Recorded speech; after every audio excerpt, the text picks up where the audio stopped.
Bugün sizə Ekstra Brand mağazasından aldığım paltarlarımı göstərəcəm. Təbii ki, reklam deyil. İlk öncə aldığım ayaqqabılar, axır ki, yay ayaqqabılarına keçə bildik. Burada biraz naskillərimin izi qalıb ayağımda, amma siz ayaqqabılara fikir verin. İkinci olaraq çanta çox xoşuma gəldi. Qiymətlər də həqiqətən də münasib imiş. Belə çantaları başqa yerdə bahalı çünki satırlar. Təbii ki, kepka mənim başı açıq kepkam yox idi. Keçi falan yığanda qəşəng görsənəcək məncə.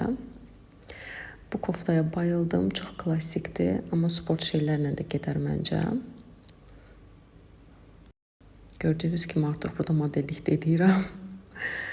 Və daha sonra bu biraz qısa ətək, amma çox xoşuma gəldi. Elə bil ki, indi tenis oynayacağım. Elə bir kombin oldu. Qəşəngdir. Bunun üçün bir damcı da arıqlamalıyam. Bu paltar almağı isə mama mənə razı saldı. Məncə qəşəng görsənir, sadəcə kəmərə ehtiyac var. Aldıqlarım bu qədər. Hələlik.